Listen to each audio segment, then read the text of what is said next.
Olá, amigos, tudo bem?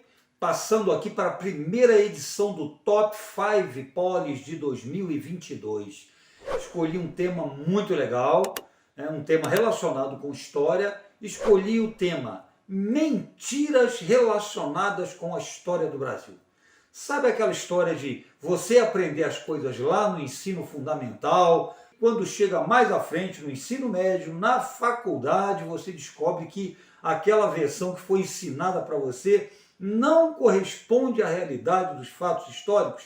Tipo, fui enganado. Então eu escolhi aí 5 mentiras relacionadas com a história do Brasil que infelizmente tem muita gente que ainda acredita. Vamos lá então para o nosso ranking. Quinto lugar. Em quinto lugar, eu escolhi a Princesa Isabel. A gente aprendeu que a Princesa Isabel era abolicionista. Ela assinou a Lei Áurea em 13 de maio de 1888 e durante muito tempo a gente aprendeu, segundo a história oficial, que ela defendia o abolicionismo. Grande mentira. Ela não defendia o abolicionismo, como também o Dom Pedro II não defendia. Quando ela assinou a Lei Áurea, a escravidão no Brasil ela já não tinha mais condição de ser sustentada, né? Ela era inviável do ponto de vista econômico. Haviam sido criadas leis por pressões inglesas, principalmente, que foram abolindo gradativamente a escravidão no Brasil. Então, não tinha mais condição de manter aquilo. O Brasil, né, era o último, um dos últimos países que ainda sustentava essa coisa horrorosa chamada escravidão. Então ela assinou porque não tinha outra coisa para fazer. Não tinha mais condição de sustentar, né, a escravidão no Brasil, até porque o tráfico foi proibido e era combatido pela Inglaterra. Em quarto lugar do nosso ranking, eu coloquei o quê? A gente aprendeu que a Inglaterra provocou a Guerra do Paraguai. A famosa Guerra do Paraguai, que ocorreu aí também no segundo reinado, foi entre a Tríplice Aliança, formada pelo Brasil, Uruguai e Argentina, contra o Paraguai.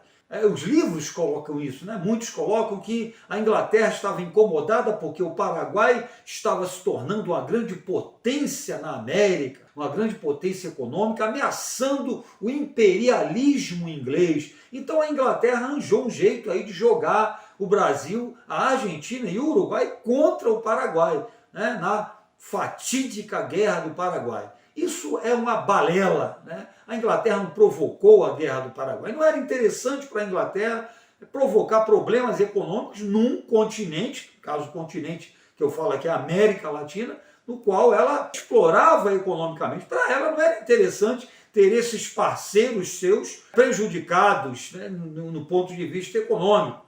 Não seria interessante. A Guerra do Paraguai ela foi provocada pelos conflitos que existiam na bacia do Rio da Prata. Tá? Essa é a verdade. O expansionismo do ditador paraguaio, Solano Lopes, que queria estender o seu controle, o seu território, né, na região do Prata. E acabou invadindo terras, né, brasileiras, gerou uma reação aí do Uruguai, da Argentina e do Brasil. Essa foi a causa da Guerra do Paraguai. E o Paraguai também não era nenhuma potência econômica. Isso é uma grande mentira histórica.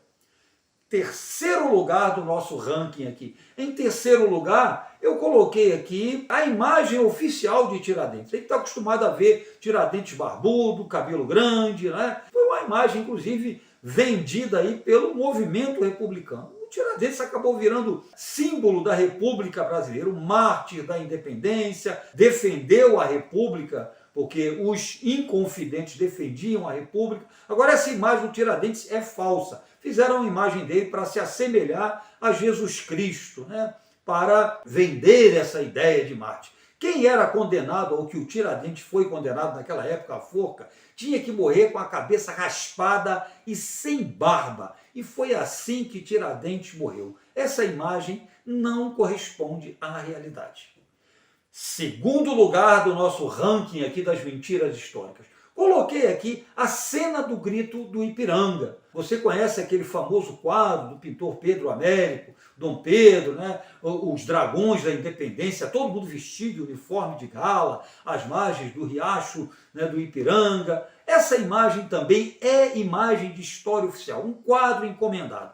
Dom Pedro estava indo para São Paulo, fazendo uma viagem cansativa, não estava indo em cavalo, estava indo com mulas, porque nenhum cavalo aguentaria ir até São Paulo. Uma viagem que durava semanas e semanas a fio. Ninguém ficava vestido daquela maneira. Tá? Essa imagem é ficção pura. Tá? Lamento informar, tá? Mas aquilo não corresponde à realidade. Ele estava indo lá resolver problemas de natureza política. A imagem dele estava meio arranhada lá em São Paulo e ele estava exausto quando chegou aquela mensagem e ele formalizou a nossa separação política de Portugal. Mas não foi daquele jeito, tá? Não foi com aquelas fadas, com aquela pompa toda que aparece no quadro. E vamos lá então. Primeiro lugar, não é? Sinto informar, mas Cabral não descobriu o Brasil. Pedro Álvares Cabral não descobriu, não foi o primeiro português a chegar no Brasil. Aliás, ele não descobriu nada, como Colombo também não descobriu a América.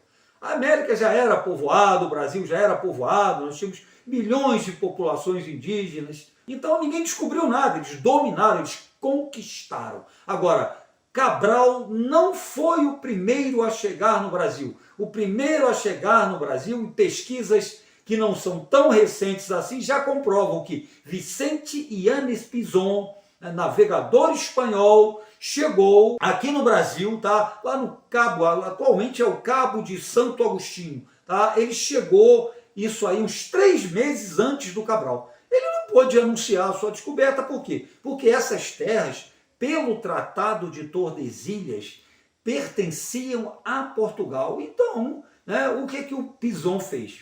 Ficou de boca fechada, informou isso, evidentemente, ao rei da Espanha, né, e não pôde divulgar a descoberta. Cabral não foi o primeiro a chegar às terras brasileiras. Ele não descobriu o Brasil. E aí, ficou triste? Ficou decepcionado? Não fica assim, né? Isso acontece com a história de outros países também. Eu achei interessante colocar isso aí como tema do primeiro Top 5 Polis do ano. Espero que você tenha curtido.